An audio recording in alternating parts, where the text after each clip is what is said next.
Okay, well, hopefully I've got everything sorted out today. Yes, this is a Dungeon Master sort of rules, not Dungeon Master, this is actually for everybody. This is Dungeon Masters players, this is about the Dungeons & Dragons 5e rules. Yes, I have maps, miniatures and dice ready for today for demonstration, and yes, there will be a slideshow. I have got my slideshow organised this time, and I've got it upgraded to 4K slides so that you can actually view it on your TV if you have a 4K TV or that ability. Okay, I'm going to put up a poll. Post that poll so you can respond. You don't need to respond straight away. You don't have to respond at all if you don't want to. And that just gives me an idea of what's going on in terms of people who are watching. I do have a webcam that is pointed at my head as well, so I will be answering questions. So for those of you who haven't been part of one of these before, this is what I normally do. I have a slideshow that I present to you, and I go through and I will be going over the magic mechanics for Dungeons & Dragons 5e. I may not be able to cover everything, so that's why we have a Q&A or questions and answers where you can ask questions to get the answers you are looking for. Hopefully I am able to answer them. This is a live stream, so it is possible that I may make mistakes, but I'll do my best to not make any mistakes if I can. And then once we've done that, I will actually demonstrate a number of spells and how they work in your game using the dice, maps, miniatures, my whiteboard, and my black pen. Okay, so that's usually how I do this. Let's just make sure that my webcam is actually doing what it's supposed to be doing, or do I need to actually... It's very hard for me. My eyes tell me one thing. Is it looking all right, or do I need to adjust? Very hard sometimes for me to tell. Okay, all right. Anyway, you will let me know if the sound is problematic or the video is bad, and I will do my very best to fix that. Okay, now my suggestion to you is make sure you post your questions if you have them. Grab some food, some drink, get comfortable, and we'll get started very, very shortly.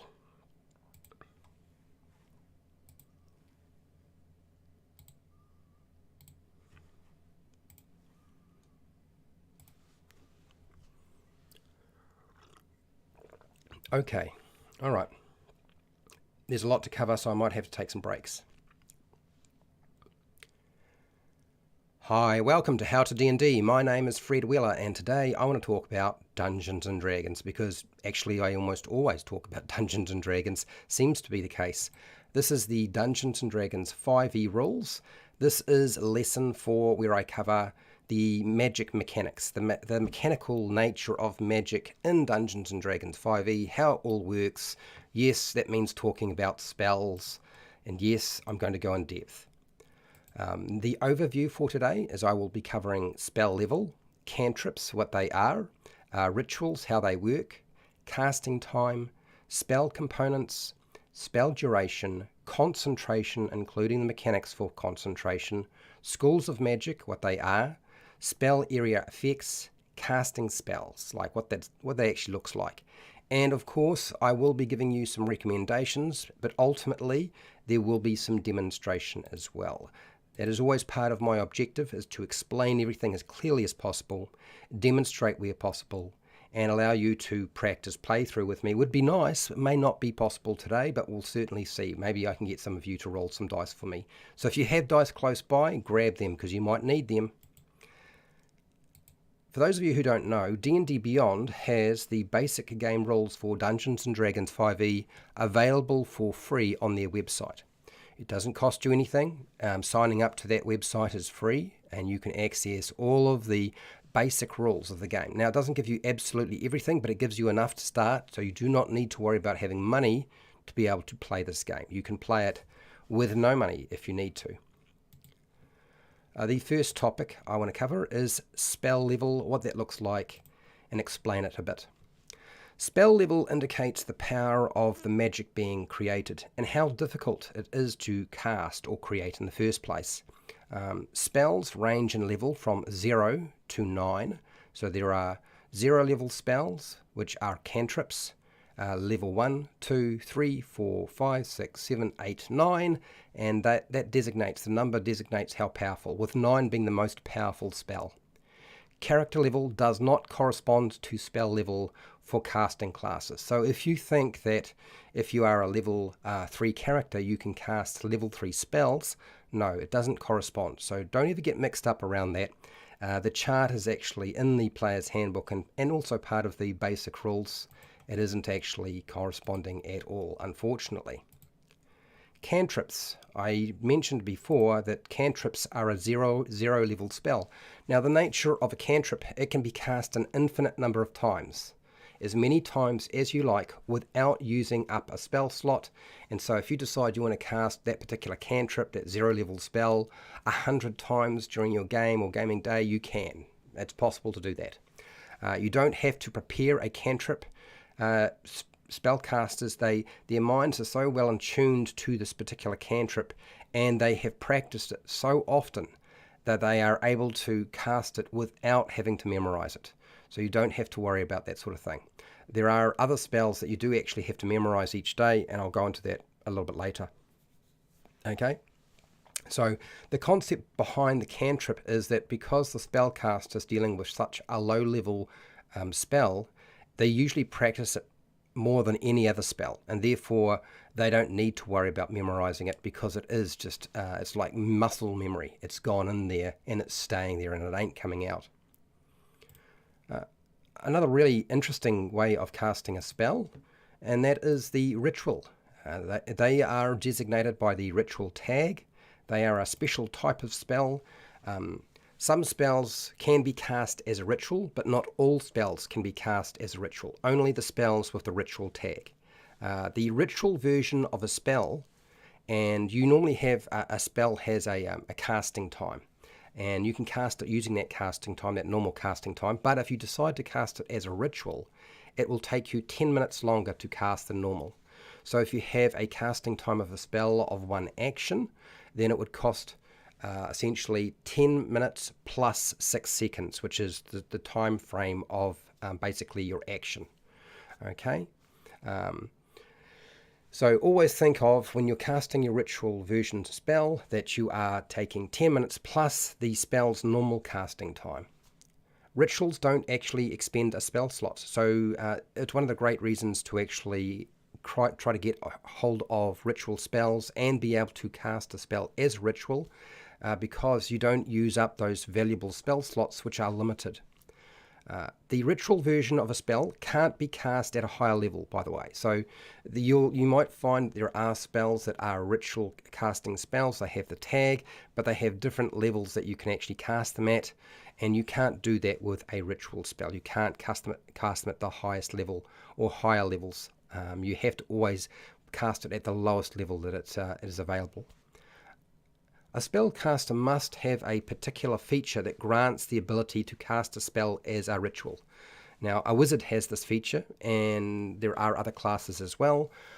What I would advise you is, if you do not have ritual casting and you do have a spellcaster that you're using, you probably want to try and pick up something like the ritual caster feat, and so it allows you the opportunity to do that. There are some classes that don't really work very well with that sort of thing, and the warlock would be one. There's one time you would not want to be able to cast a spell as a ritual, because you have a thing called invocations. The caster must also have the spell prepared on a list of spells known. So this is another factor that you need to take into consideration. You also need to prepare the spell. So not only do you need to have the spell be a ritual, not only do you need to have access to it, not only do you need to have the ability to cast spells as a ritual, there's a lot going on here. You also have to prepare it, and it needs to be on your spell list, your known spell list. There's an awful lot there. There's a lot of restrictions when it comes to casting a spell as a ritual, but a lot of benefits as well. Casting time. Casting time is pretty important in the game, particularly around combat, where you're probably going to wind up needing to keep a track of it more often. Casting time is how long a spell takes to create or form in some way. You're creating magic, you're creating this effect, and this is how long the spell takes to create. The casting time is broken up into 4 categories. Usually you have one that is an action that takes the whole 6 seconds, your whole turn. Bonus action, which is a little bit faster than an action. and it's not the same as your standard action. It's separate. And then you have another one called the reaction, where it's cast on somebody else's turn based off a trigger. And then you have longer casting times, and these can range from pretty much anything from a few rounds to a minute, or minutes, days, hours. So you can get pretty long casting times for some spells. But generally, most of them tend to be either a action or a bonus action. The vast majority you take an action to cast, and that is your casting time. Not only with casting spells and time, there are components required to cast a spell. Not all spells have components to them. Components of a spell are the physical requirements of a spellcaster that they must meet in order to cast the spell. So there's usually some things that are coming into play here. As I said, not all spells have these requirements. They may only require one or some of them. The verbal component of a spell is the chant of some sort of mystical word to form the spell. So if you see V, that means verbal. That's the spoken element, the actual chant that you create from your caster, your spellcaster. The somatic aspect of your spell. Somatic is the spellcasting gestures to manipulate the magic into existence with your hands, and it usually requires, in fact, it almost always requires at least one free hand to perform that gesture. The last aspect is not so much the gesture, and you do this in combination with your somatic aspect, which is the gesture, and that is the material component of your spell. Materials are the particular objects from a component pouch in some cases, or you might, if you're not using a spell component pouch, maybe you're using a spellcasting focus such as a wand, a rod, a staff, a crystal, an orb. There's all sorts of different things you can use as spellcasting focuses, but it's something that you need to hold in your hand that assists in binding the magic into the physical world, and it again also requires at least one free hand to perform. Now you might have noticed that the somatic and the material aspect of a spell, now not all spells have these. There's not always a gesture, there's not always materials. They both state that you need to have one hand free to perform it. But you do not need to have two hands free, one to do the gesture and one to hold the materials. No, what happens is you use one hand, your free hand, you put your materials in your hand if you need to use materials, or your spellcasting focus, and the gesture is part of that on the same hand. Okay, it's all performed on the same hand. That means you do have another hand free to do something else. And that's how your components work for a spell. Now, once you have actually done all that, you're going to have a duration to your spell. This is how long the spell effect persists. And so a spell duration is the length of time the spell effect persists. And sometimes this is short, sometimes this is long, sometimes there is a way of the spell coming to an end. It usually stipulates in the description how that works in some way. A spell duration can be a few rounds, it can be minutes, hours, days, or even years. So some spells will continue for a very, very long time. They are rare, but they do exist. Instantaneous spells are where the magical effect exists only for an instant, obviously. So essentially this would be something like Fireball, where you throw a ball or energy ball somewhere, it explodes, and it's done. Those are the sorts of spells that are instantaneous. Concentration spells require the spellcaster to focus on the spell for the duration of the effect to exist, and if they can break their concentration. So they need to keep focusing on that spell. Now, a good example of something like that I can think of is something like polymorph, when you transform into a beast of some kind. You need to concentrate on that the whole time, and if you lose concentration, you transform back to your original form. So polymorph is a very good example of that transforming. So we've obviously started to talk a little bit about concentration and spells that have a length of time to them. So what I want to do is actually break down concentration, by far the most confusing and frustrating aspect of spellcasting, short of dealing with the numerous descriptions that spells have. Concentration works like this. A spellcaster can only have one active concentration spell at a time.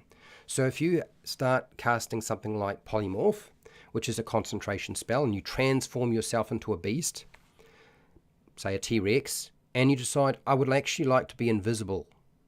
Well, if you cast Invisibility, which is also a concentration spell, then the fact that you've used Polymorph to transform into a T-Rex, that will end. So you can only have one. You have to decide which one you want. Okay, you cannot...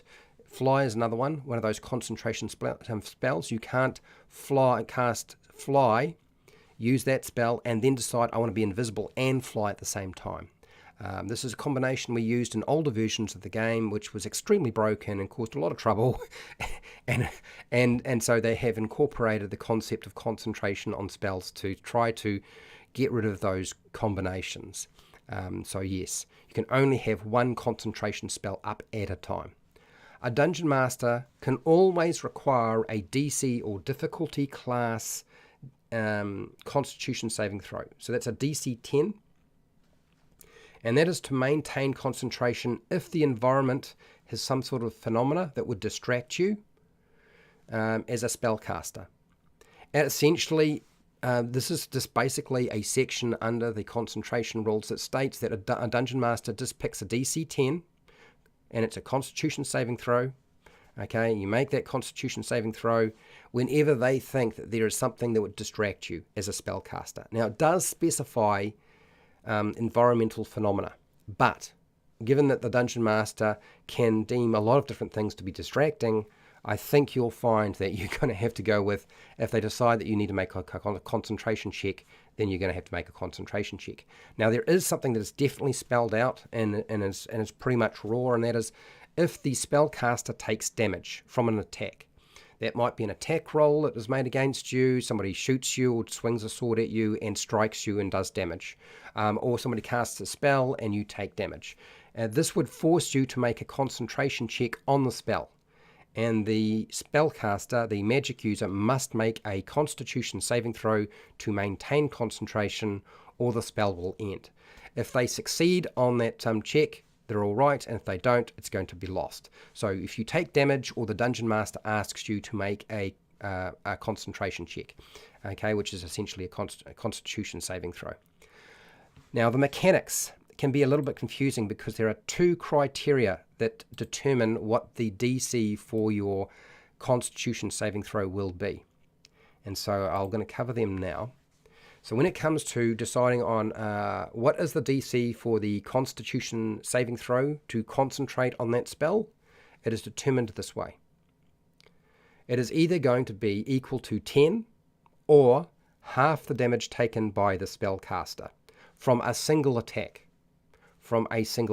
If you have multiple attacks coming in, you treat them separately, okay? If you're dealing with an effect that is instantaneous, then that would be different. But if you're dealing with somebody who makes, say, 5 different attacks on your spellcaster, then you would have to make 5 different Constitution saving throws. And, of course, the DC will be 10 or half the damage you took for each separate attack. And which one do you take? Do you take the half damage or the 10?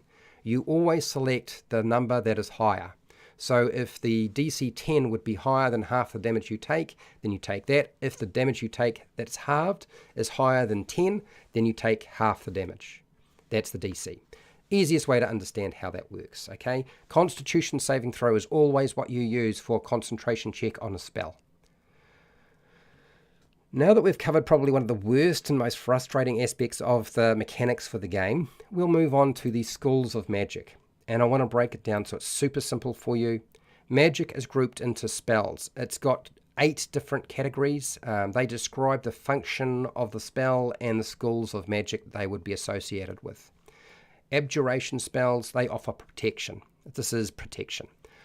Conjuration spells, as they suggest, involve transporting of objects and creatures. So if you want a transporting conjuration, okay, that will often involve things like summoning creatures. Divination spells reveal information.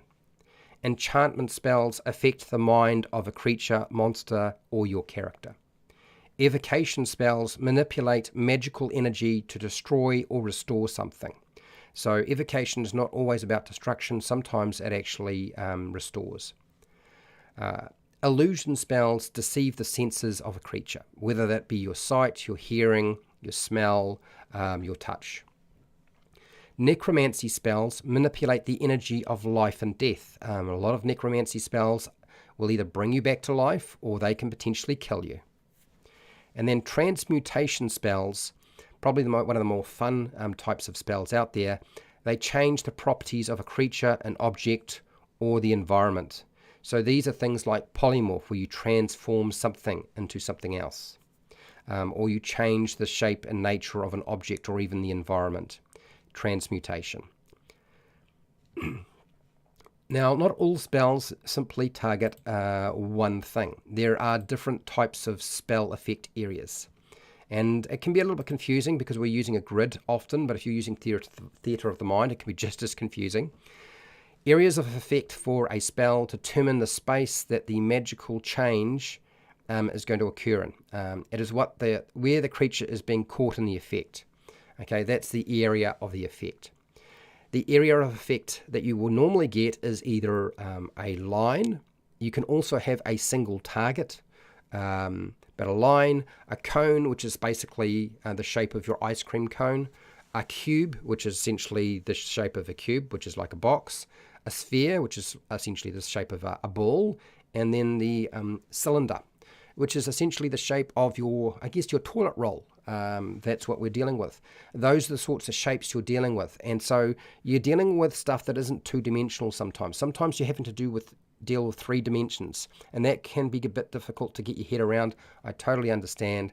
That's why we use templates. If you're using maps, miniatures, and dice, there are plenty of templates out there that you can use to help figure out how to assign area to a spell. Okay, the next one is, well, obviously, we've got to cast the spell. There are a lot of different types of spells that you can cast in the game. And so I kind of have gone over that sort of thing before, but I'll do it again. The first one is your melee attack spell. And it is made at close quarters, at close range. You make an attack roll targeting an enemy's armor class. That's how a melee attack spell works. This is something like Booming Blade, Shocking Grasp, Inflict Wounds, Flame Blade, and Spiritual Weapon. Now, Spiritual Weapon can be cast away from you, but essentially it's a melee attack spell because the attack is made by the spiritual weapon.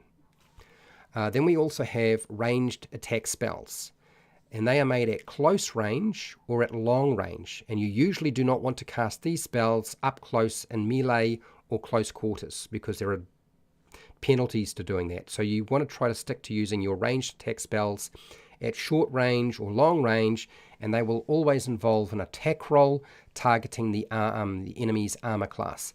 This is something like Eldritch Blast, Ray of Frost, Firebolt, Guiding Bolt, and Chaos Bolt. There are others. The next one is your melee saving throw spells. And they are made at close quarters with a saving throw targeting an enemy.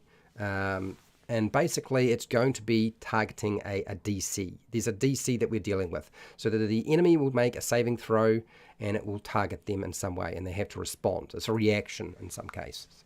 Now, in terms of examples of melee saving throws, they are very, very rare. In fact, off the top of my head, I cannot think of one. But I'm sure there is somewhere that I have not been able to find.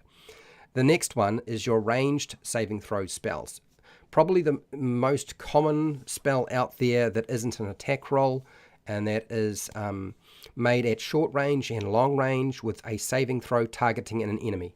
And this is something like your Fireball, which targets their dexterity saving throw, or Lightning Bolt, which targets the same sort of thing. Sacred Flame, again, targets dexterity. And then Toll the Dead, another example of a ranged saving throw spell. And then lastly, we have what are called the automatic success spells. They don't require an attack roll or a saving throw, they just work. And this is a spell like Prestidigitation, which is essentially create magic. And it's like the Swiss Army knife of Dungeons and Dragons. We have Mage Hand, where you put out a spectral hand and it can manipulate stuff. It always works. Light, which produces light. Mending, which fixes something that isn't too badly damaged. Message, which sends a telepathic message to somebody. Magic Missile, which is actually an attack spell, but it doesn't make a saving throw and there's no attack roll. It always hits as long as you can see the target. And then Druidcraft, which creates, much like Prestidigitation, some sort of magical effect, but more of a natural effect. So that is the basics of your magic in Dungeons and Dragons. Now, I always give some recommendations to people when they are dealing with the game, particularly for the very first time. But even if you are in the process, it's not your first time, there are some things you need to understand when it comes to magic in Dungeons and Dragons 5e. Spell casting is complex, okay?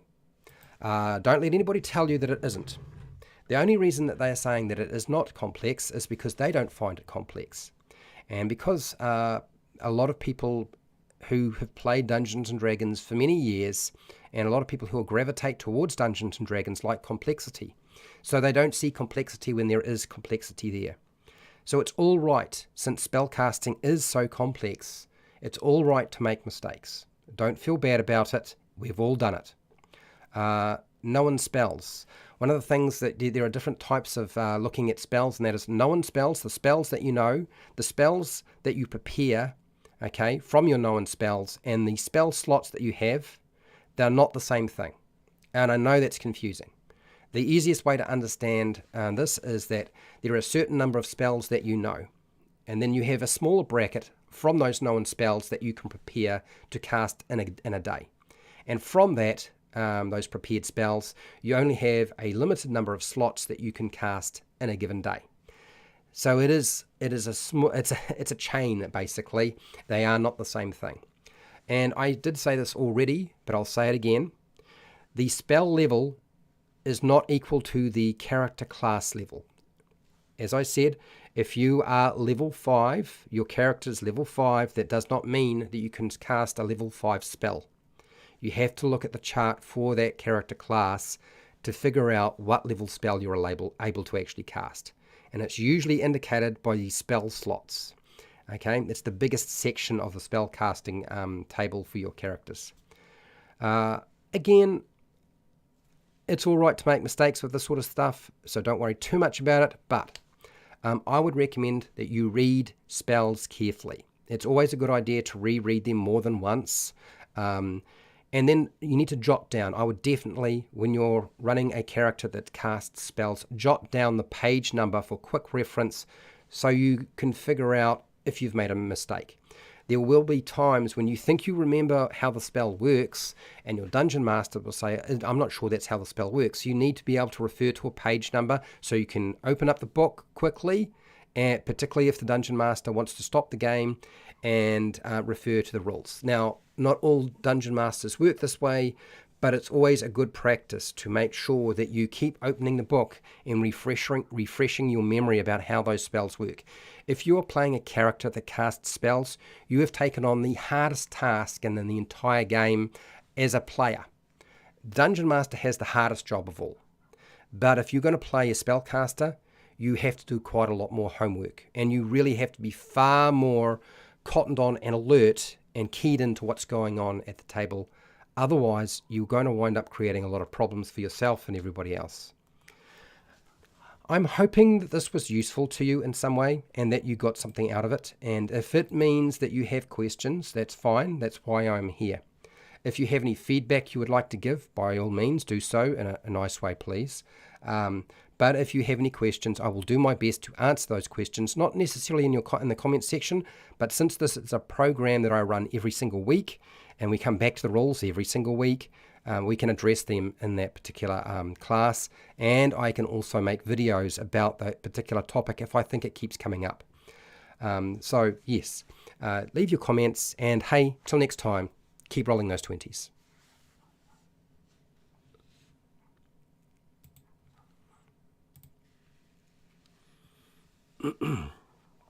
Okay, Let's go back to our screen. Let me just go to here for a second. I just need a drink of water.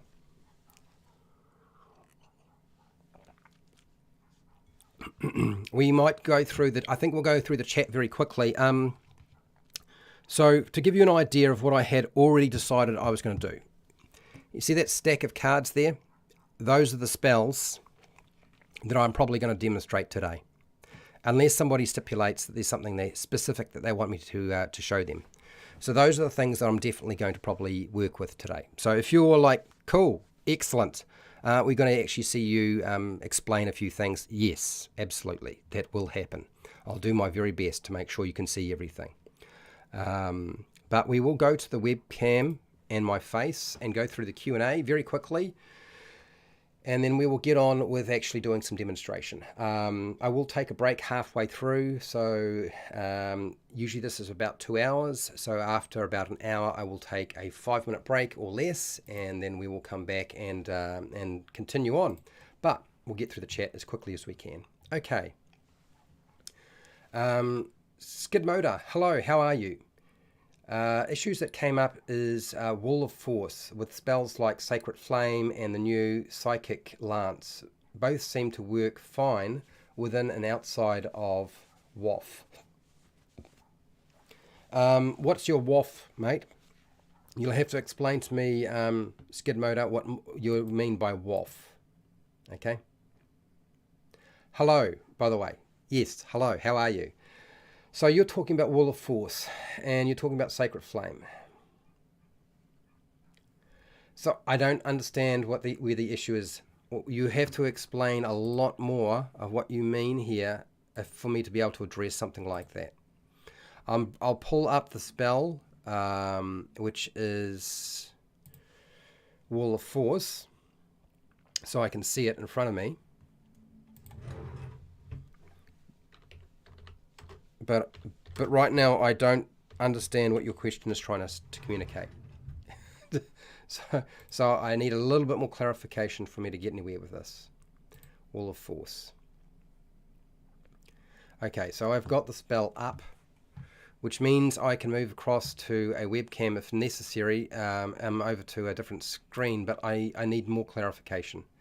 Dungeons and Chronics. Hello, Dungeons and Chronics. How are you? BK Dan. Hello, BK Dan. How are you? I recognize the name. D&D spell mechanics. Love it. Well, we're going to come back to this in about a month. There are four lessons. We do basic mechanics. We do basic combat. We do complex combat mechanics. And we do magic. Disadvantage within 5 inches unless crossbow expert. Derry, hello. You're not late. You're fine. Now, you're going to have to be a bit more clear about what you mean by crossbow expert and disadvantage. Where's the problem? What are we talking about that you're concerned about? It's not obvious to me. Bestow curse equals melee saving throw. That might be well true. You could be right. I knew there were some. There isn't that many, that's all. And for the life of me, when I was preparing this, I was like, there's only so many hours you can spend looking through a book before everything just looks the same. But yes, that may be the one you're talking about. Bestow curse. It is touch, and yes, it is a saving throw. You're right, bestow curse. Thank you, BK Dan. Yeah, you did well. You got a pizza. Well, at least you got a pizza. So bestow curse, melee saving throw. Let me just go into my notes right now, and I will add that there, because for the life of me, I was looking there. I was like, I don't know. I can't remember anything. Bestow curse.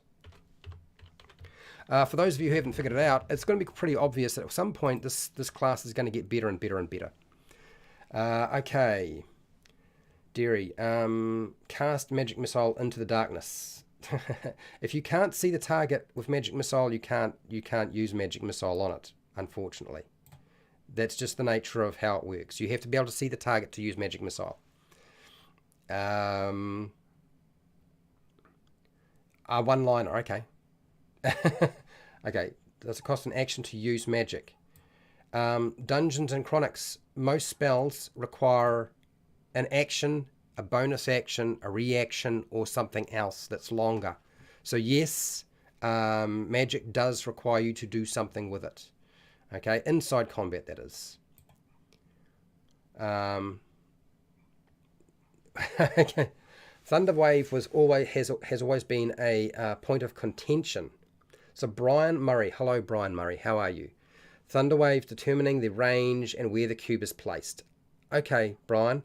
I believe I did have Thunderwave sitting here as a potential, and since you have mentioned that spell, and I understand all you want me to do is demonstrate that, I will put that on my little list of things to cover very, very shortly once I get to the chat, bottom of the chat. Hello, Seeker. Welcome back, Seeker. Just about to play my first Warlock, or maybe first Wizard. So, timely stream. Okay, good. Thunderwave OP. Thunderwave is a very good spell. Fireball is an OP spell. Thunderwave is not quite the same as Fireball. Okay. So I don't think we can say it's quite in the same category as anything else. If not too complex, how would I work with a DM to make sure there are opportunities to acquire new wizard spells? Actually, that is a question that I will answer right now, very quickly. Let's deal with that because it came up for me in my game, and it was a problem.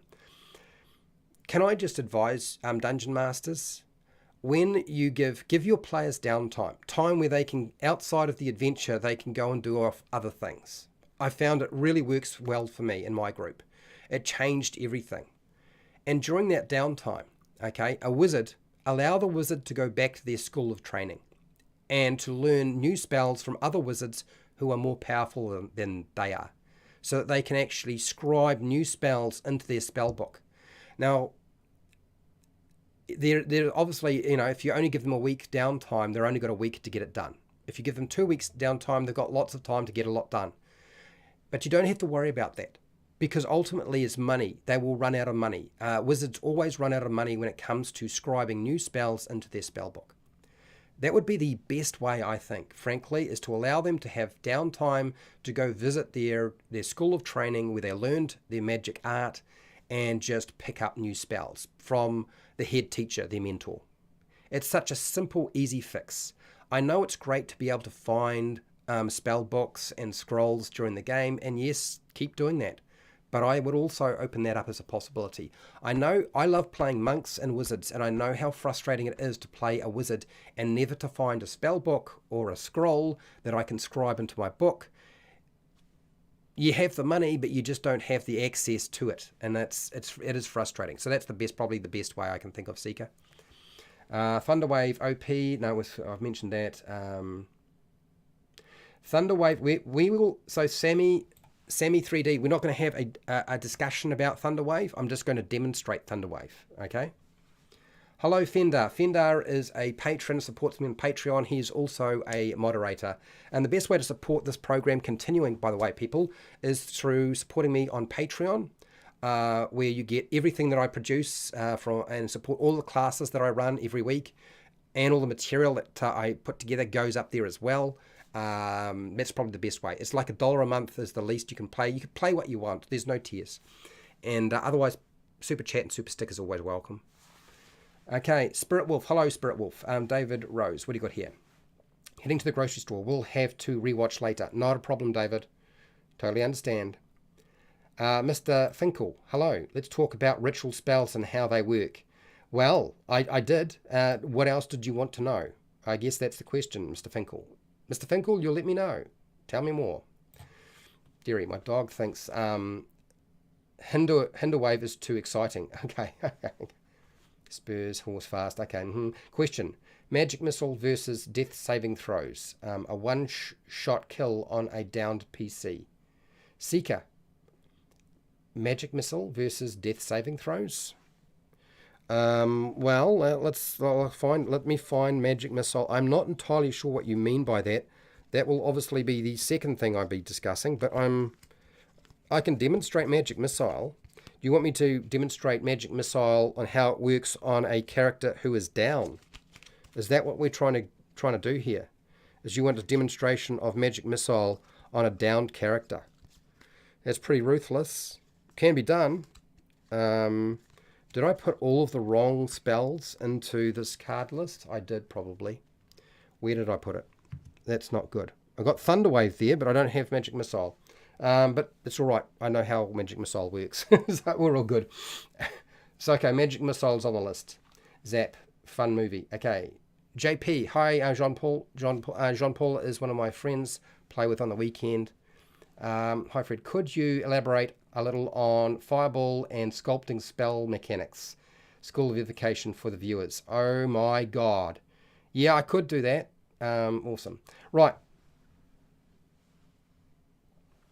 So here's what we're going to do. I can see that the questions are going to keep coming.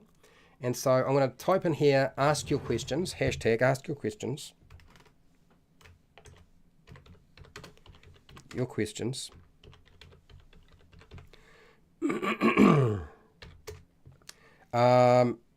And we're just going to do the first demonstration. Okay, and Thunderwave was a topic that was first brought up. So I think what we'll do is we'll deal with Thunderwave, okay?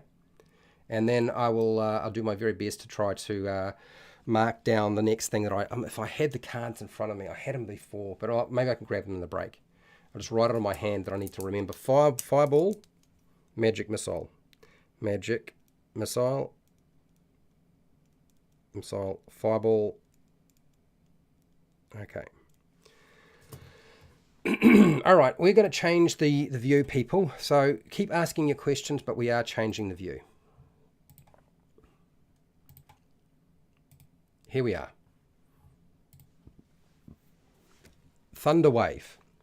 We'll stick with just having a few things in the way so that it doesn't get too confusing for everybody, because otherwise it will confuse me. We'll get rid of the dragon. Dragon we don't need for now.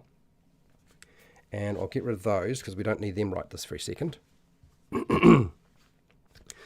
Now, Thunderwave is a spell that allows you to affect an area, okay?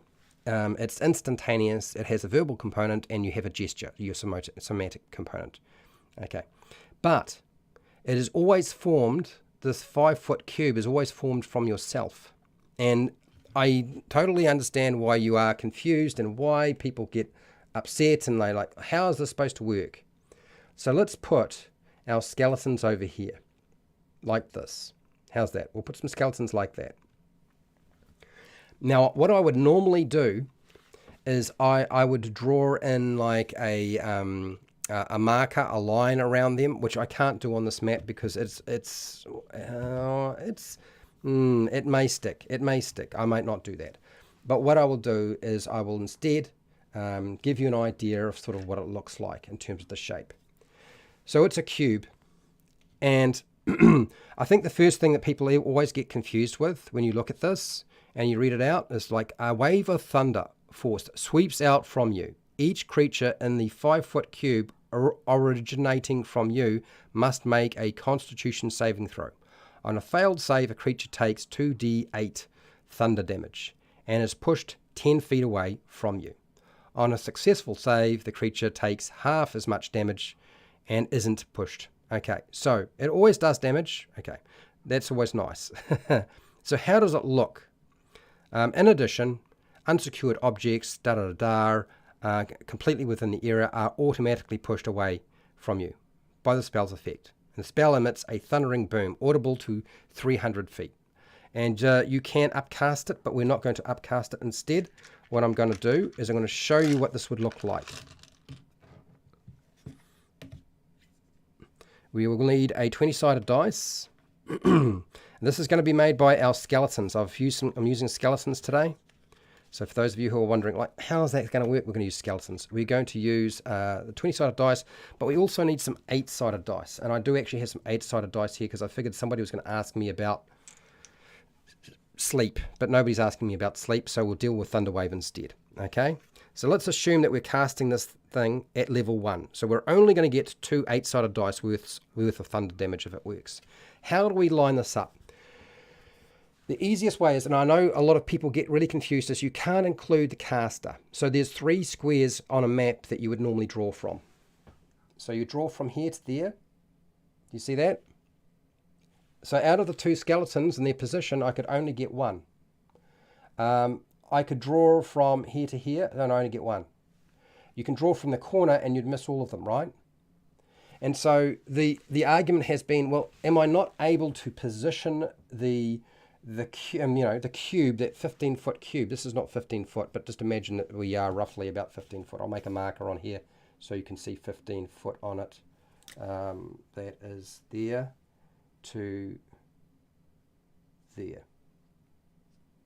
Okay. I don't have a template for a 15-foot cube, unfortunately. So if I did, I would have one for you, but I don't. And I know the argument has always gone like, well, what if I can position it so that it gets both of them? This is really up to your dungeon master. I know some dungeon masters insist on running it as, you either have to use one of those 3 points. There are other dungeon masters who will allow you to run it from the back of the miniature, but even though it covers your miniature, you are not affected by it. I think the intention behind this spell has always been that you kind of run it as I just showed you before, where you run it from one of those 3 points off the grid. And then how does it actually work? Well, a skeleton has got to make a saving throw, and that is a Constitution saving throw. The Constitution saving throw for a skeleton is not actually marked on the stat block. So we're going to use the Constitution modifier, which is a +2. So I will just grab that. I don't know if that necessarily answered your question with regard to the area that is being affected, but let me just write on this thing. Actually, I just write Thunderwave, probably the easiest way to deal with this. Thunder Wave. Now, the character that I'm actually going to use is just a level 1 wizard from the pre-made package, the Dungeons and Dragons starter set. And so the DC for that thing, their attack roll is a +5, but the DC is a 13.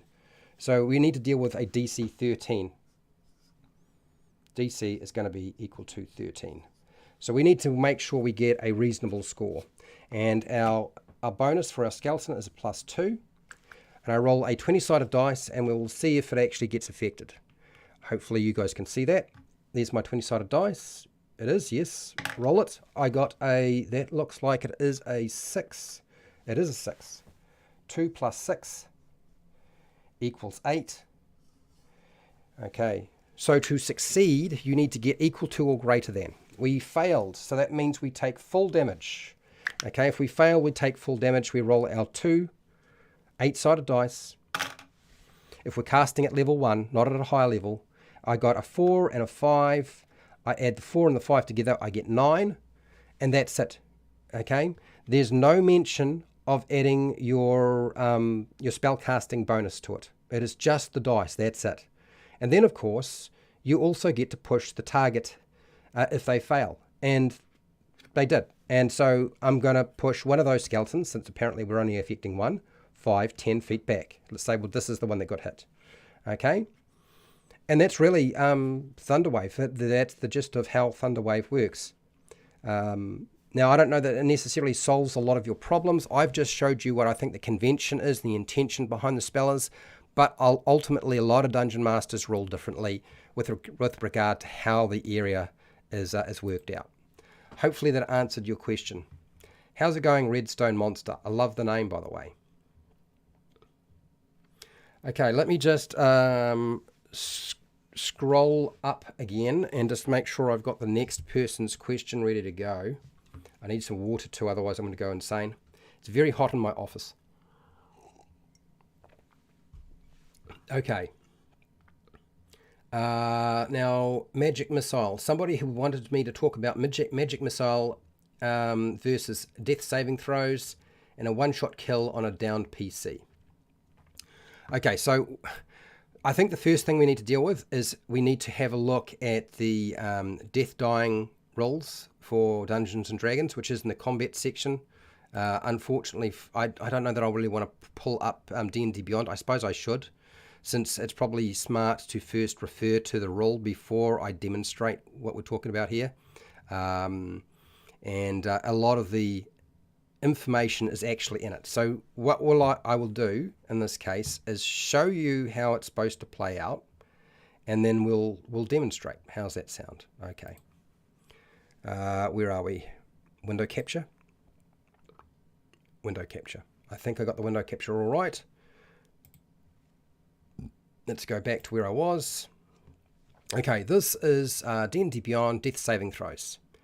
So when you start your turn, and you're on 0 hit points and you're not dead, you have to make the special saving throw, which is the death saving throw. Okay. The first thing you'll discover is when we're dealing with a rule like this, I mean, ultimately, you only make it if you're on 0 hit points and you're not dead. Yep. And it's done at the start of your turn, not the end of your turn. I know a lot of people get that confused. Unlike other saving throws, this one isn't tied to any of the ability scores, as it indicates. So it's just a flat roll, usually. So what you're doing is you're going to take a 20-sided dice roll, and if you roll a 10 or higher, you succeed. Okay, so we know success is 10 or higher. Otherwise, you fail. Failure is you get a 9 through to a 1. Yep. If you get 3 successes in a row, okay, and you don't have to get them one after the other, but if you accrue a cumulative 3 successes, you are stable, and you no longer have to make death dying saves. Okay, or death saving throws. Back to 4E a bit. But if you make 3 failed checks or saving throws before you get your 3 successful saves, then you die. But there are some other things that come into play here. Okay, the number of successes and failures will reset to 0 when you regain hit points or you become stable. So you don't have to regain hit points, but you must be at least stable. Stable or you regain hit points. If you roll a 1 on a death saving throw, that counts as 2 failures. So you don't just mark off 1, you mark off 2. That's a bad thing. Yeah. If you roll 20 on a D20 dice roll, so where's my big fat juicy dice that I have around here somewhere? I thought I had one here. Has it fallen off? No, it's over there. Okay. So one of these things. If I roll the 20 on here, okay, do so at the beginning of my turn. I have 1 hit point. I'm not stable. I'm now conscious. I can get back into the fight. Yep. Now, the problem here, and then what he's talking about with regard to getting hit by magic missile when you're already making death dying saves, is if you take damage and you're on 0 hit points. That's a really bad thing. If you take any damage while you're on 0 hit points, you suffer a death saving throw failure. So even before you have to roll the dice, you get another failure. So you have to tick that up. If the damage is from a critical hit, you suffer 2 failures instead. So in other words, a critical hit is when you roll a 20 on the dice, or if somebody had a melee weapon, and this is a different roll in a different location, but if somebody had a melee weapon and was standing right over you, and they're just like, you're 5 foot away from them, and they decide to hit you, and they do hit you, and they succeed, it's counted as a critical hit.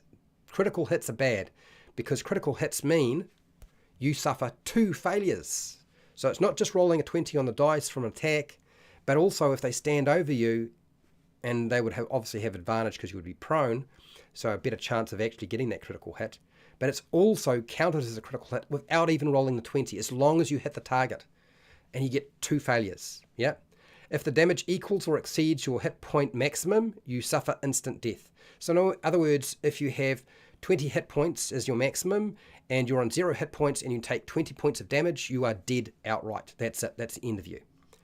The best way to stabilize a creature is with from 0 hit points is using healing. Healing magic, yeah, time will help, but probably, and you can stabilize them with a medicine check, okay? Or get your healer's kit, people. Get your healer's kit. So let's have a look at what that equates to with regards to the magic missile and being hit by it, because that's our question, correct? And I'll go back to here. Just give me a second while I just rearrange my information here just a little bit. I'll just rub this out. I want to write down magic missile. There we go. So we'll get rid of this.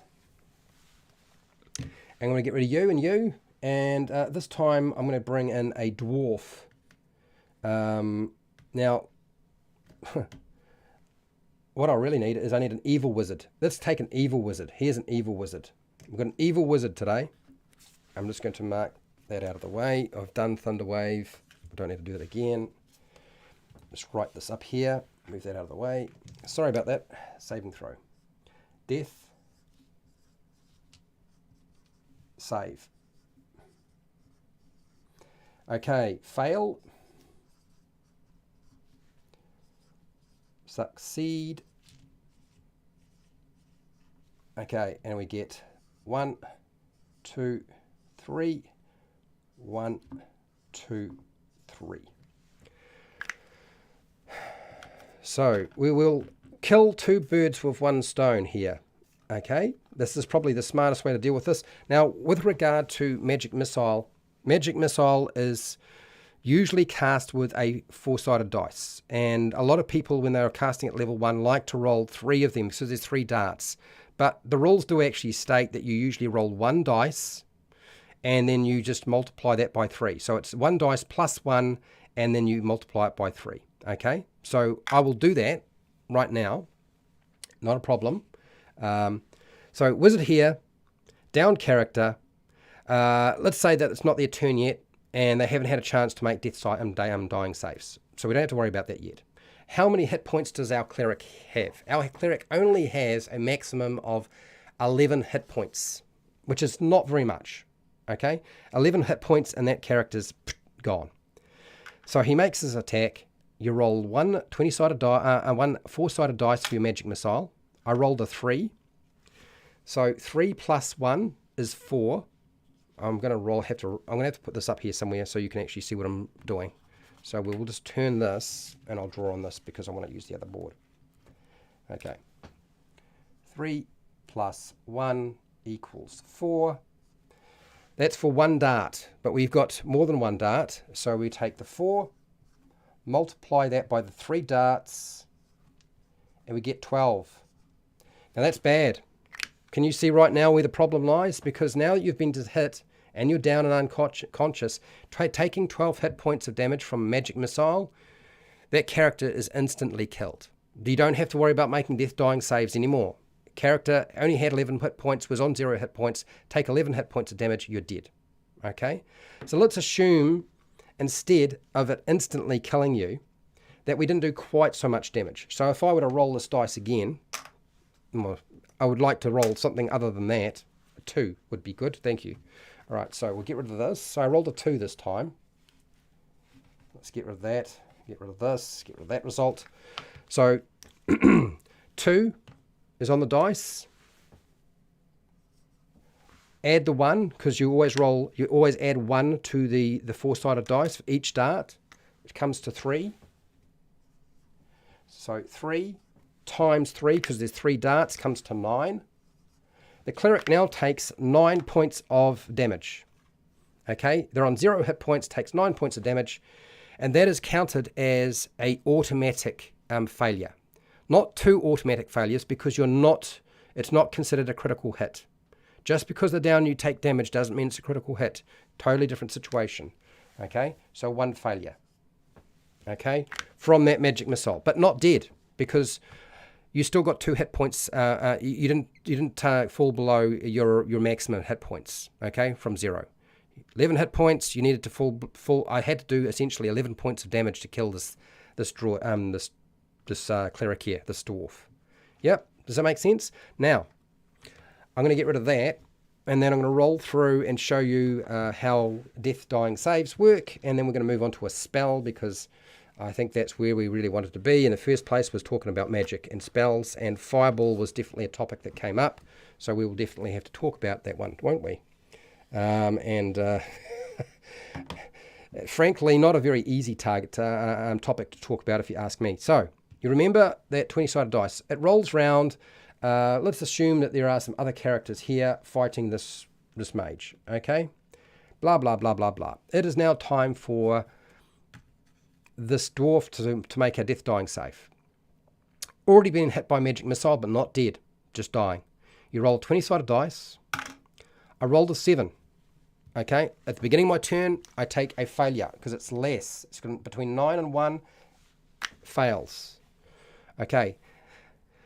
These characters over here keep fighting that wizard, that evil wizard, and eventually we come around and it's the dwarf's turn that's on the ground, that's unconscious. It has to make a death saving throw. And we make our save. I got a 16. That means we get 1 success. We roll on round. They're still fighting. Dwarf's on the ground still. And we make our next death saving throw. I got a 2. A 2 is another failure. We're now dead. That's kind of how it works. It's pretty simple. If I had rolled a 20 at any time before that had occurred, then the character would not get back up straight away, but would be able to on their turn, but would be on 1 hit point rather than 0 hit points. If at any time I had rolled a 1, instead of ticking one of those boxes, I would tick 2 of those boxes because that is considered 2 failures. And if at any time there was a character or a monster that was right up next to them and struck the dwarf with, say, an axe attack, and it was successful, they didn't need to roll a 20 to hit, they just need to hit them. It's counted as, doesn't matter how much damage you do, it's counted as 2 failures.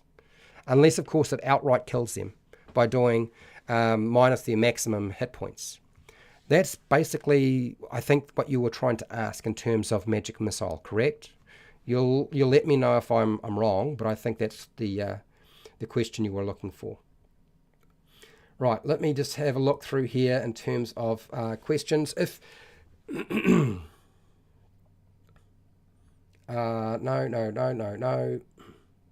I think we are up to speed with most of this. I don't know that I have... We were up to Fireball. Magic Missile, there we go. We got that one. Fireball. Sculpting a Fireball and how that works with the School of Evocation for viewers. Not a very easy ask, frankly. But I'm going to take a break and I'm going to come back in about just under 5 minutes and we'll cover Fireball. Yep.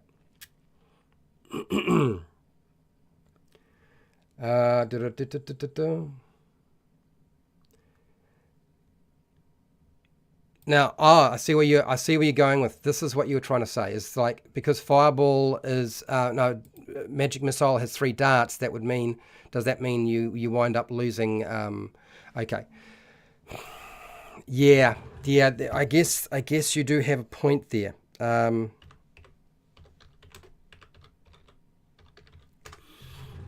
Because they are, in many respects, they are separate darts, are they not? And that's the very big difference, isn't it? Is that just because they are, it's instantaneous, but you create 3 glowing darts of magical force. Each dart hits a creature of your choice, so you can separate those, so they're actually counted as separate attacks. So actually, yes, you're right. That was your point, wasn't it, Seeker? Is that, in fact, when you get hit by Magic Missile and 3 different attacks, that means that you're actually going to fail 3 times and you're dead. So yes, Seeker, you are correct. Yeah. I don't know. Okay, so I'm going to take a break because it's really hot in here and I'm losing my mind, and then we'll come back. Okay. So yeah, you're right, Seeker. 3 separate darts, even though they're instantaneous, they would be hitting separately since you can separate them. Yeah, it's 3 sources of damage, even though it's the same spell. It would be the same problem if you had Eldritch Blast and you could cast, and you had more than one ray, Eldritch Blast ray. So yeah, and it would be the same if you had Scorching Ray, because there's 3 rays, and if you get hit by all 3 rays, they would all count as separate attacks. Therefore, you fail each time you get hit. It's rough, but yeah, no, I get it. No, it does make makes a lot of sense. Makes a lot of sense. Okay, let me just go over to my Arnold, and I'll let Arnold look after you for a little while, and I'm going to be back in a second.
Alright, just give me a second.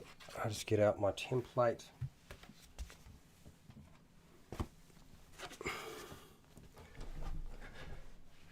Alright, we'll just cycle back to here. Now, please, when you're asking your questions, please be very specific about your question. If I have to read too much into what you're trying to ask me, I'm just not going to answer the question. Okay?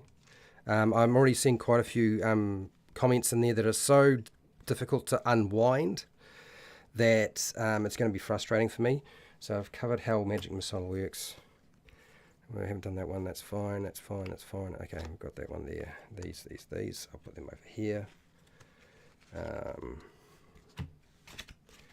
Okay, that's that one, that one, that one, and this. Okay, I think that's got that sorted. And we're almost. How do we wind up with that spell there? Okay.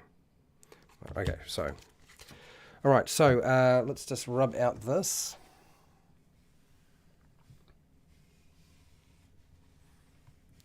And we're dealing with Fireball this time. Fireball.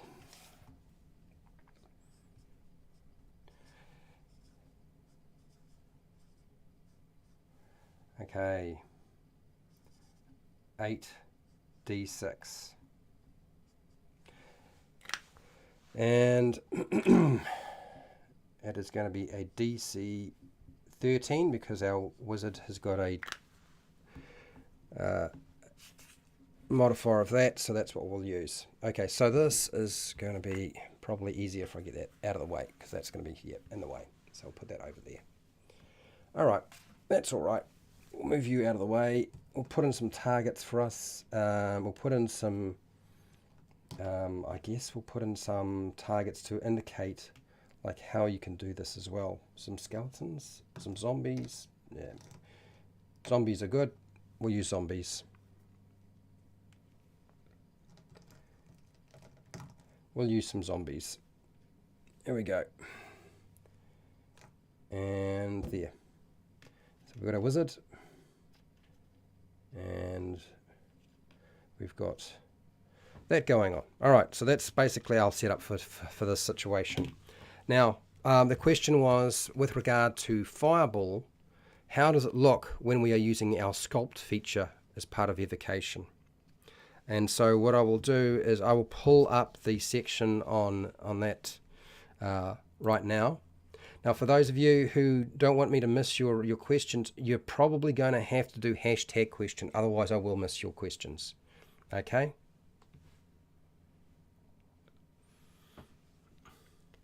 Otherwise, it's very hard. I'm going to lose track. The chat's going to be so long. So hashtag question is really the only way I'm going to be able to see it. If I don't see the word question, I'm probably just going to whip right past it. Okay, so let's pull up the wizard's evocation. Where are you? Cleric, no, that one there. Evocation, wizard, and sculpting. Traditions, abjuration, evocation. Good lord. Just give me the evocation one. There we go. That's where I want to be. There we go. Here's sculpt. That's what we were after. Okay, let's whip on over there first, and then we'll come back to the battle mat and make sort of a demonstration of it. There we go. Fine. So you're playing a wizard. You decided evocation was your thing, and sculpting spells is one of the benefits. And frankly, I mean, you'd be silly not to use it. If you can't, then you can't. But yeah, it's one of those things where if you want to be successful and not destroying your own party, sculpting Fireball is a really good idea, right? And so when we look at trying to do something like that, I always say the best way to deal with it, since I have to use Fireball as a wizard quite a lot, always talk to your players. Always talk to your players, particularly if you're not playing evocation, particularly if you can't sculpt. But beginning at second level, I think we've got that over. Have we got it? Yep, it's over. Yep, that's cool. Fine. Beginning at second level, you can create pockets of relative safety within the effects of your evocation spell. When you cast an evocation spell that affects other creatures that you can see, you can choose a number of them equal to 1 plus your spell levels. So that means I can exclude a grand total of, if I was level 1, 1 plus 1, the spell's level, 3, that's 4. So 1 plus 3, 4. That's the spell level is cast at level 3. That's Fireball.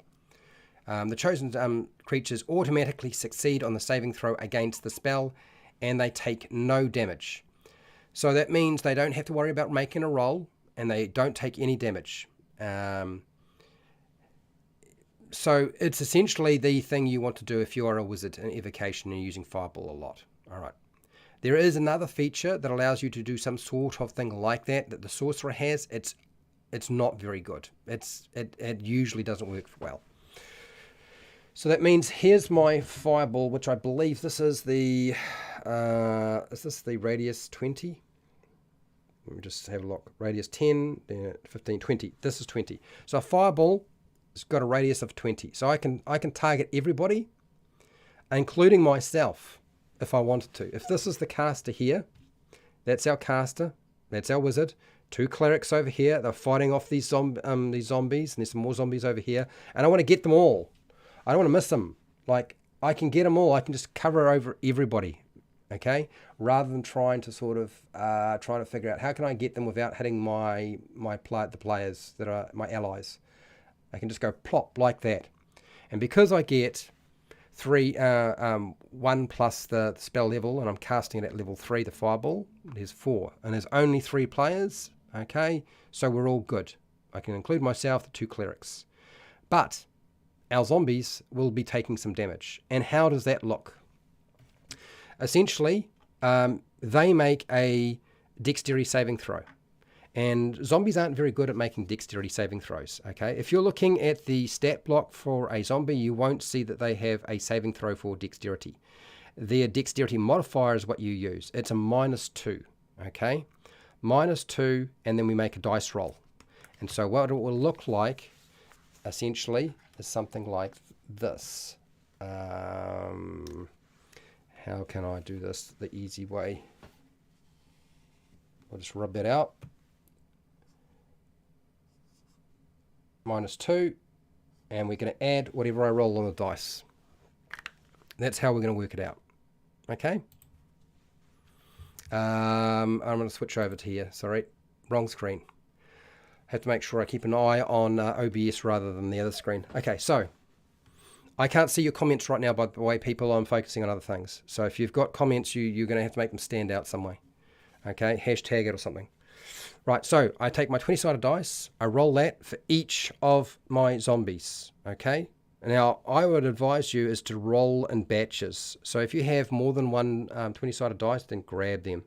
I've only got 2 with me right now, so I'm going to do them in batches. The first two. So I got a 7 and an 11. So 7 minus 1 equals 5. That one just failed, okay? It's going to get soaked pretty badly. Yep. The one that got 11, let's say this one here. So 11, you have to get equal to or greater than. So 11 minus 2 is 9. Well, that one just got soaked as well. It's going to be taking full damage, okay? If they succeed, they only take half damage, the zombies. Now, the other 2. Okay, so we got this one here, which is going to just cross that out there. So 9 on one dice. So -2 for the dexterity modifier, which is the dexterity saving throw in this case, only comes to a 7. Again, failure. It's less than, we've got to be equal to or greater than the DC of 13 for our wizard, because level 1 wizard. Okay, and then the last one, so let's say failure on that one as well. And then the last one was an 18. Okay. -2 is 16. 16 is greater than or equal to the DC of 13 that the wizard has, so this one succeeds. So it will only take half damage. That's all right. We could live with that. Okay, that's not the end of the world. So I've marked the zombies that have taken full damage, and the one that hasn't taken full damage is the one that doesn't have a dice beside it. So what we'll do now is we'll work out our damage. Let's assume that our spell is going to be cast at the lowest level. Now I know a first level wizard cannot cast a 3rd level spell, people, but for the sake of my sanity, don't give me a hard time about it, because I'm not going to bring a sighting character that's the right level in to cast Fireball when I'm running a live stream in here. So if you have any comments around that, just stop. Okay, please? Okay. All right. So 8d6. So we're going to need a whole bunch of dice for this. I have about 8 blue dice here that should do the job. 2, 3, 4. 2, 3, 4. I think that's got them all. All right. And that is there. So we'll move that over here. I'll roll all these dice and then we'll add them up. I'm going to keep them in the little tray because otherwise they're going to fly everywhere. And that's the last thing we really need right now, is having things flying everywhere. Okay. Okay, so we get a 1. I'll add some of these dice up. That's a 1. 1 plus 6 and 5. 6 and 5. And then we have a 4. 4. 6 and 4. 6 and 4. And our last two numbers, 2 and 1. 2 and 1. We do not add, in this case, we do not add up the, you don't add your spell casting modifier to this spell. It's just 8d6, 8 six-sided dice when you're casting it at level 3.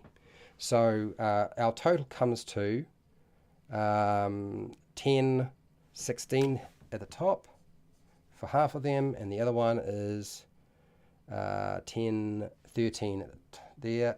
Add those two numbers together, 29 points of damage. So a zombie does not have 29 hit points, okay? So it's going to probably wind up perishing. These three here would need to make what is called a Constitution saving throw. In the case of each one of these, which I'll do it right now, it has a thing called Undead Fortitude. And if it is reduced to 0 hit points, it needs to make a Constitution saving throw to see. Now the DC is 5 plus the damage taken. Okay, so it's quite a hard DC to actually achieve. So 5 plus 29 means that I can't actually succeed on it. Okay, since we don't have automatic successes on saving throws anymore, these zombies will not survive, because 29 plus 5 is 34, and you cannot roll on the dice a 20 and then add a Constitution modifier, which is the saving throw in this case of plus 3. The best I could do was a 23. So they are dead. They are scorched earth. They're gone. But the one that's saved takes half of 29. Half of 29 is 14 points of damage. So 14 points of damage would not kill this zombie, so it stays up and is on 14 hit points. Okay, 14? No, it takes 14 points of damage, and it will be on 8. It's on 8 hit points. So if I've got a dice to represent that, there we go, 8. Now, the other characters, the caster does not need to make a saving throw, because they're using their evocation savant, not their evocation, their sculpting ability. Okay, so no saving throw required, no damage taken. Same for the two clerics. And you're finished. It's pretty simple. There's probably not a good thing to do unless you ask players before you fireball your own group. So if you don't have a sculpt spell, I don't recommend it as a go-to activity. Okay, if you want to keep your friends, it's all right. Okay, so so that is fireball. Let us go through and see if we can find the next question before I run out of time. As I said, if you have not made it stand out or like a hashtag, I will probably skip right past it. Okay. Now, no. Done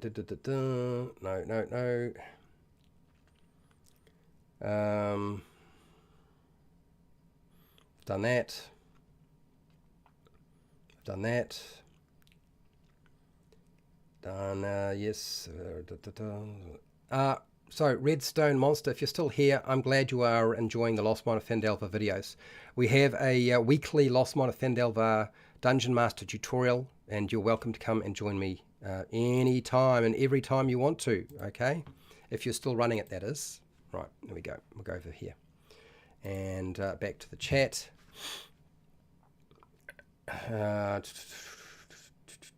Next.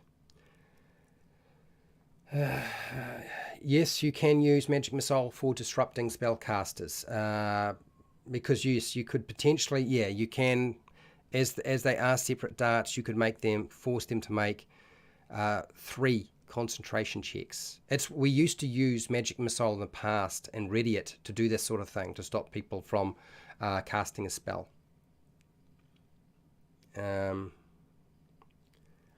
Okay.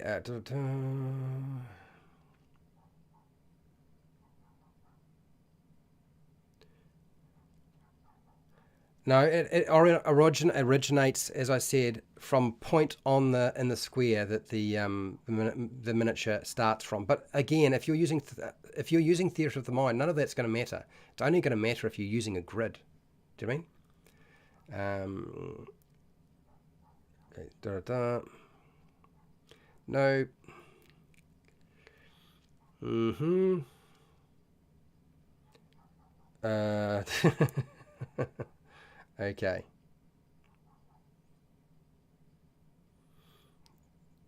Nothing coming up here. Release the hell ball. No, no, no, no, no. Yes, yes. Shield is an OP spell. I mean, the fact that you get a +5 armor class as a reaction it's the thing you want to be able to do. So absolutely, it is pretty powerful. Okay, you've got a question. Hashtag. Where is this question? Hi, Fred. Tonto Sauron. Hello, Tonto Sauron.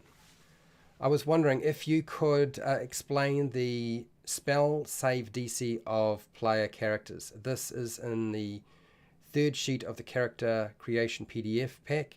Where do we use this spell save DC? Okay, how do you calculate it? Okay, so let me pull up that section on D&D Beyond.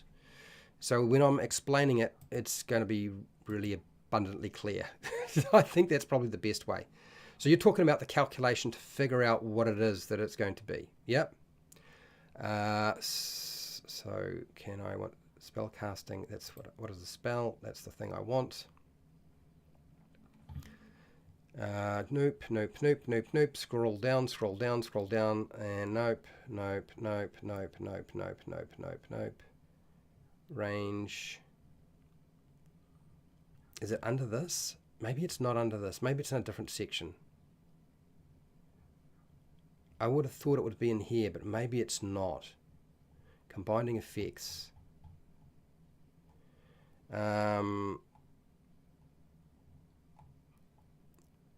This is a problem with using D&D Beyond rather than a book, because you get an index in a book and you can find things relatively easily. Spell save DCs. Spell, spell, spell, spell, spell. Spell casting, spell bard. No, not focuses, not component save. Prepare, resistance. DC, here we go, 205. That should be where it is. 205. Okay. 205. I don't know where that is in D&D Beyond, but at least I can find it in the book. Okay. Attack rolls, saving throws. Here we go. There it is, saving throws. DC, and it is under there. That section there. Targets. Concentration. No. Verbal, back. Range. Casting time. Cantrips. Spell slots. Spell. There we go. I think that's the one. No, spell level. Where is it? I don't really navigate through D&D Beyond that often. I use it like a physical book, so it's actually very difficult for me to pull up stuff sometimes and show you stuff, because it's like... here we go. There it is. Saving throws. There it is. That's what you were after. All right, so let's go over to that, and then I can probably demonstrate the calculation of that pre-made character too. So let's go over here. Window. This is what we're looking at right now. So saving throws. So when you have a spell that has a saving throw, you're going to need to know what your DC is. So if you're a wizard, a cleric, a bard, a druid, whatever, any kind of spellcaster, when they cast a spell, they have a number that the enemy must succeed on, and they must get equal to or greater than, otherwise they're toast, okay? Or the magic will affect them. And it's calculated this way. The DC to resist one of your spells equals 8. Don't ask me why it's 8. 8 plus your spellcasting ability modifier. For a wizard, it would be intelligence.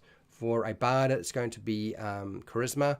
For a cleric, it is going to be wisdom, okay? Plus your proficiency bonus and any other special modifiers. And there usually aren't many ways to add special modifiers on. So what does that look like ultimately when we start doing something with that? Let me just clear my desk a little bit and do the calculation for you so you can see. And I will move some miniatures out of the way, and I will bring in this character sheet, which I've got, and I will demonstrate for you. So you can see the calculation off the pre-made character sheet, probably the easiest way to do this. Okay, right, let me see. Let's zip on back to my screen. Where is it? No, that's not the one. That's the one I want. Here we are. This is what we've got here. So that calculation, that DC that we need to figure out, every character should have, that casts spells, should have one. And if you don't know what it is, make sure you figure it out, okay? Right, now, I'll make sure I've actually got the right question up.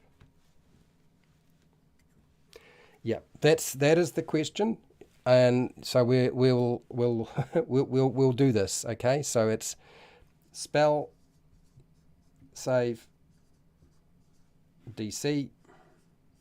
How do we calculate it? It's 8 plus proficiency plus, in this case, it would be a wizard to be intelligence modifier. Int mod. Okay, so there we go. That's it there. So on this character sheet, you'll notice that there are a few bits of information here that we need to look at. First off, our intelligence is a 3. Yep. So we know we need the 8. So we'll write down 8 plus our proficiency bonus. We're a level 1 character in this case. Our proficiency bonus is listed right here. It's a +2. So we add the 2.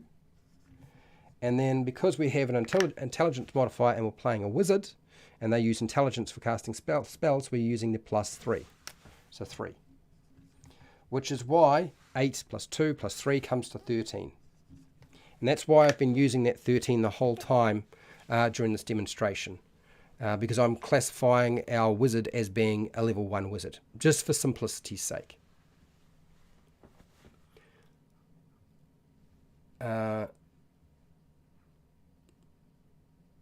When do you use the spell save DC? The spell save DC is always used when you cast a spell that has a saving throw. So some require an intelligence saving throw, a dexterity saving throw, a constitution saving throw, or a intelligence, wisdom, charisma, any of the abilities. Like there's 6 of them, okay? And if the spell states that you have to make a saving throw, then the enemy usually makes that saving throw, not the caster. The caster is setting the DC. Does that make sense? Okay, until next time, see you. Yep. I'll see you later.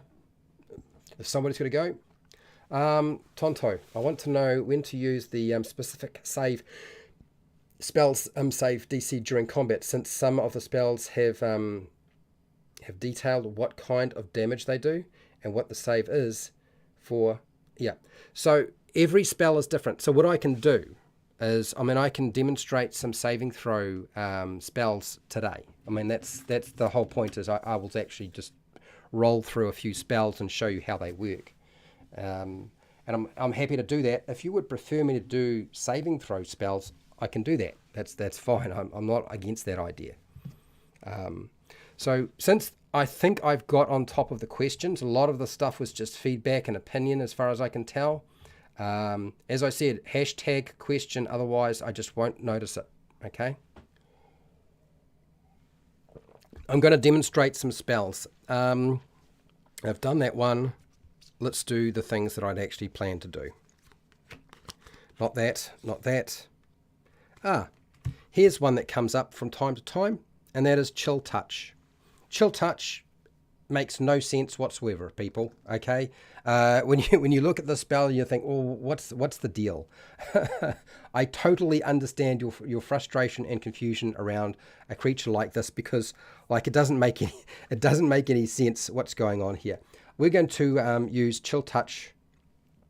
In this case, Chill Touch. If you are attacking undead, it's not a great thing. So you probably don't want to use Chill Touch on undead if you can help it. So don't target ghouls, skeletons, and zombies with it. But by all means, try targeting a dragon, like a young green dragon. Yeah, that's fine. Let's use that. It's got a range of 120 feet, so it's got plenty of range. All we need to do is be able to see the target, and it's an action to use. And it has a casting time of 1 round, which is a pain in the butt. So you can't be attacked. It's not an action, so you have to actually spend quite a lot of time. But we'll still do the maths for it, okay? Since we might as well do that. So I'm going to get rid of this. Chill Touch. Touch. Okay, so with Chill Touch, this spell it's a ranged spell. Okay, when you cast it, it takes 1d8, so that's an 8-sided dice worth of damage. You can upcast it, but we're not going to do that because that would just complicate things for me, and I don't want to do that. Okay. And you're making an attack, so it's not a saving throw. So you're actually making an attack in this case. Now the wizard's spell attack is 5. That is, it's +3 for its intelligence and +2 for its proficiency. So we need to roll a 20-sided dice in a second, which we will do. Gosh, so little space on this desk with all this gear everywhere. Okay. We also need to know what the armor class of that sodding dragon is. Otherwise, the dragon is going to be a bit hard to hit if we don't know what the armor class of the dragon is. So let me just roll this attack. 5 plus whatever we roll on the dice. We don't have a disadvantage because the dragon is not undead. And I rolled a 14. Okay. 14 and 5. 19. We compare our 19 for our ranged attack against the monster's armor class, whatever that might be. And for the life of me, I can't remember what Venom Fangs. I'm pretty sure that will hit. Green dragon. And then once we hit, we're going to roll damage, which is our 8-sided dice. Okay, this is the thing that we want to be using.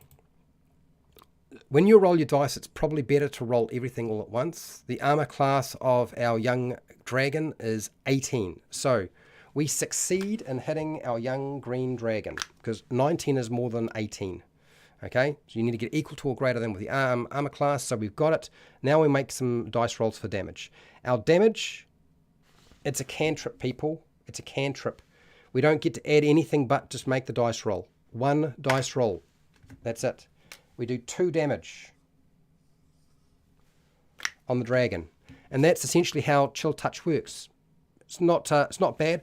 One of the good things about Chill Touch, particularly if you're dealing with a creature that can regain hit points, it does necrotic damage. So necrotic damage is not nice to have, but what it also means is you can't regain hit points until the start of your next turn or until the hand clinging to the target.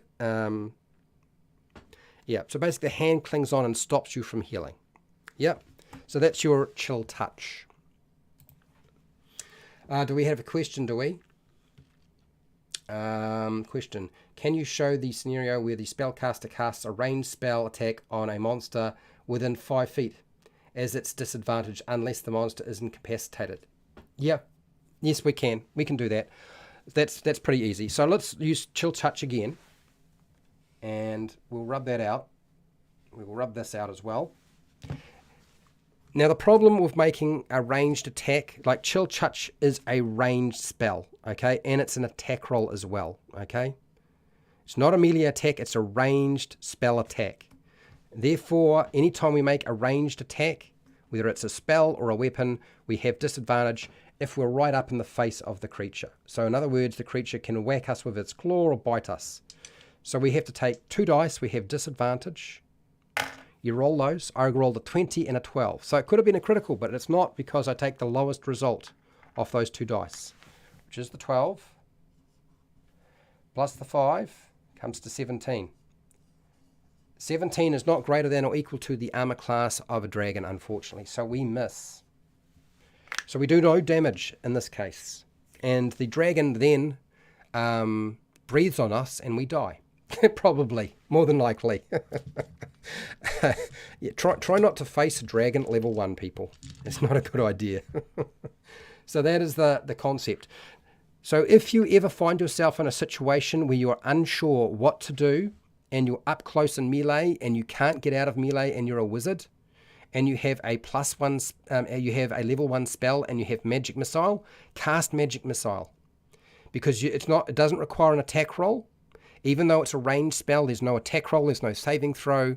It's one of the best spells to do damage if you want to do damage and not worry about having to roll with disadvantage. Okay.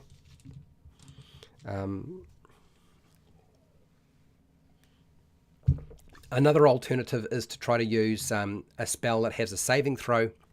That can kind of help too, because it's that penalty, I'm pretty sure, does not apply to saving throws, only to attack rolls.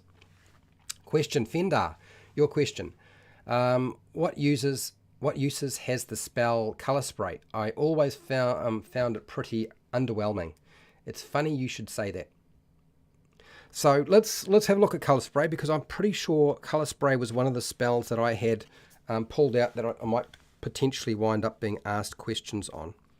It's Poison Spray. No, I kind of figured somebody might ask about it, but I didn't want to talk about it. Color Spray, where are you? There it is, Color Spray. Color Spray is a 1st level spell.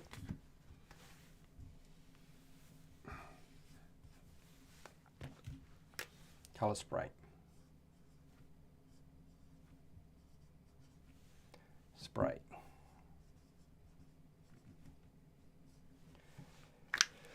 Okay, I'm going to get rid of our dragon, and let's just grab ourselves another. Let's just grab ourselves a ghoul for now.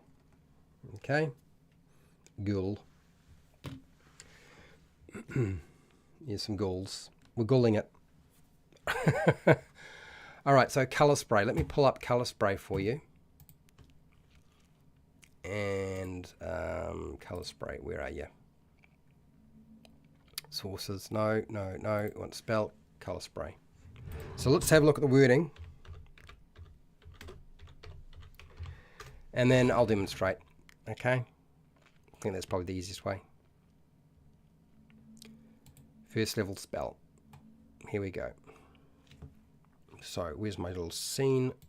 Just wait, grab that over there. No. Yes. Yep, I think that's it.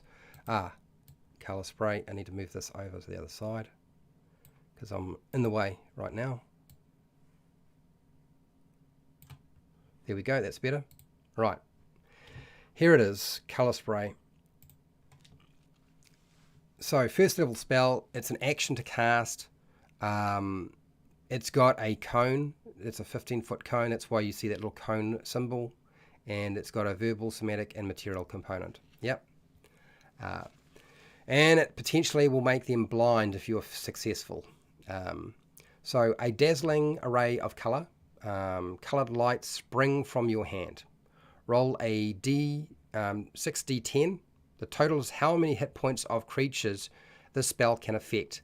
So it's a little bit like Sleep, where you roll dice and then it just automatically affects creatures. Your only time you're really going to find this is effective is when you're dealing with a creature that is low level with very few hit points, or moderate level. So something within, say, challenge rating 1 or 2. I would say it's getting tricky if you're getting to 3 or 4. I would not use it on creatures like that. And you probably want to be targeting more than one creature with Color Spray, because it is a cone, so you can get more than one creature in it. Creatures in the 15-foot cone originating from you are affected in an ascending order. So in other words, you start with the lowest hit point creature and you work your way up of your current hit points. It's also good if you manage to reduce a lot of enemies and they should have lower hit points than normal. It's going to, of course, ignore anybody who's unconscious and you and any creatures that can't see it. If you can't see, so if you're dealing with a creature that doesn't use sight, then you probably don't want to be using this spell. Start with a creature that has the lowest hit points. Each creature affected by the spell is blinded until the end of your next turn. Subtract each creature's hit points from the total before moving on to the creature with the next lowest hit points. A creature's hit points must be equal to or less than the remaining total for that creature to be affected. And you can then upcast it as well. So you can cast it at higher levels if you want to. But we're starting with 6 10-sided dice is a lot of dice to be rolling. Okay, so let's have a look at what that looks like. And I'll give you a sort of an example, I guess, since I'll use these ghouls. So that is 6d10. Now I don't have 6d10 on me, so I'm going to have to roll it 6 times. So you're going to have to tolerate me rolling this dice quite a few times. So I'm going to apologise now. I don't usually do that sort of thing, but that seems to be what's happening right this very second. We will go back to my screen and do this. So I'll roll my dice 6 times. 10-sided dice. 2. Do it again. Go to 4. 6. 3. 1. 1, 2, 3, 4, 5. And that 0 looking thing is a 10 actually. Okay. So 1, 2, 3, 4, 5, 6. We've rolled it 6 times. If you've got 6, if you're using colour spray a lot, make sure you have 6 10-sided dice, people. And then we add it up. So that's 10, 11, 14, 20, 24, 26 equals 26 hit points worth of creatures. 26. All right, so that's how much we can affect. We've got ghouls available. We can position ourselves if we want to try to get as many as we want, because we can target like a like they're close enough together that we get both of them. Okay. So when you start looking at this and saying, oh, would they be able to target both? Yeah, you can get both. You can get both with a cone from that distance. Okay, they're not that far away. Okay, it's 15 foot. It's a reasonable distance. You can get them. So we can get both of those. So how does this work? Since we can affect both and we're dealing with ghouls have 22 hit points. So 26, take away 22. And now one of those ghouls is blind. Okay? You've blinded it and now can't see where you are. If that's blind and it doesn't have blind sight or a feature that doesn't require you to see, it means it has disadvantage on any attacks it tries to make against you. So it's good to use on a creature that is dependent on sight and you do not want them to be able to hit you. So you're trying to reduce that. The problem is I've only got 4 left. And 4 won't make the other one blind. So I've only managed to blind 1. So you can see ghoul, and the ghoul is only a challenge rating 1 with 22 hit points. You can see that you probably want to keep to, challenge rating 2, 1, and lower, like things that don't have a lot of hit points. And that's how colour spray works. Relatively easy, not too difficult. Okay. Let's cycle back over.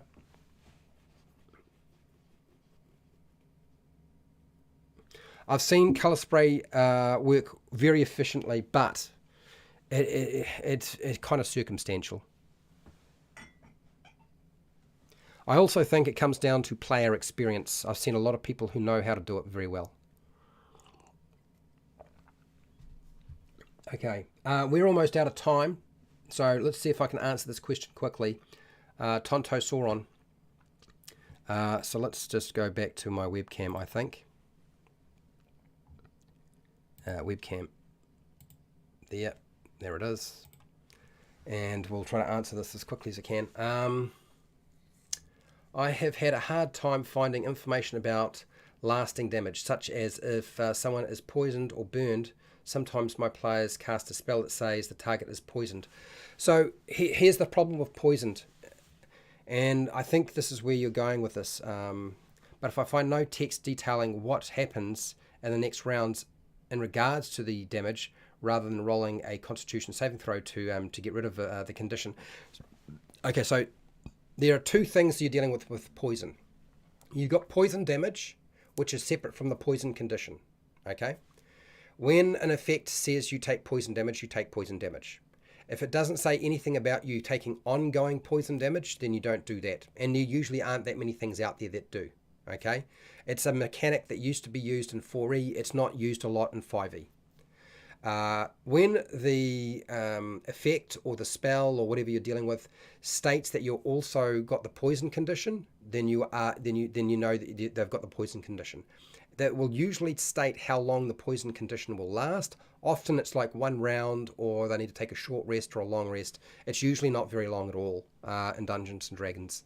And often you can take poison damage and not suffer the poison condition, which I know is ridiculous.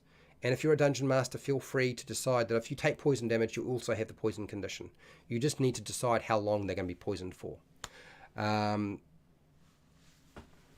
That's sort of the crux of it. And look, if you're ever worried about and trying to figure out like what should be the DC if I start applying the poison condition when somebody takes poison damage and I want to homebrew it a little bit, and you're not working with it within the kind of pathetic rules that are offered for poison and poison damage and poison condition, well, look at the quick build monster table in the Dungeon Master Guide. And every monster has every challenge rating states like the DC that they should have.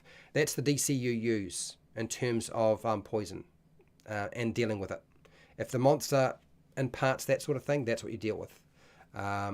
If you're dealing with a character, it's kind of the same sort of thing. Yep, you follow that table and it usually works out pretty well. I don't know if that necessarily answered your question, but I hope it did. I hope that it did. Hope that it did. I'm getting really hot. It's so warm in my office. I need to stop. What I will say is tomorrow I'm going to be talking about feats. Not my actual feat. Okay, but there are 50 feats in the new Unearthed Arcana Expert class. It was tedious. For me, feats are not something that I like that much, but I had to go through, I have been going through and trying to analyze everything.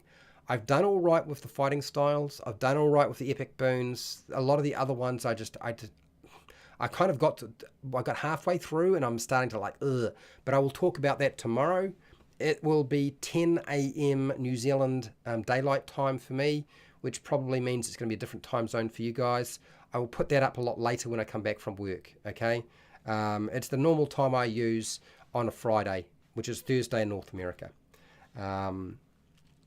Yes, that's that's really all I have to say about that. Now, if I haven't been able to answer your questions, I do apologise. If you feel that things could be done better, you're welcome to suggest something. But I will also point out that nobody does live instructions on D&D rules. And as I said before, there are times where I do make mistakes. You're welcome to point them out, but be gentle, please. Okay, otherwise I won't do this again. It's hard enough to set it all up as it is. I do want to thank the people who offered some very interesting questions and gave us an opportunity to sort of demonstrate some stuff, which is great. I want to thank my patrons for supporting me on Patreon and everybody for being part of the live stream and watching my live streams and the re-recorded, the replays of all of my live streams and my edited videos. I have been a little bit out of it because my channel lost all of its monetization last night and I've been running around like a headless chook. But I think we've got it under control now. So wherever you are in the world, whether it be the morning, the afternoon, or the night, please look after yourself, your family, and your friends. Be nice to your neighbours. And hey, till next time, keep rolling those 20s.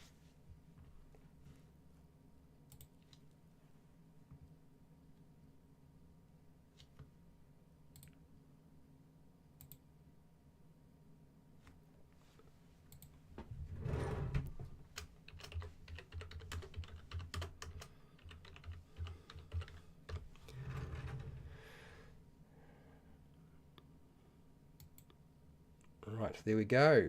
Thank you, everybody. I can only get better at doing this live. So many moving parts, people. So many moving parts.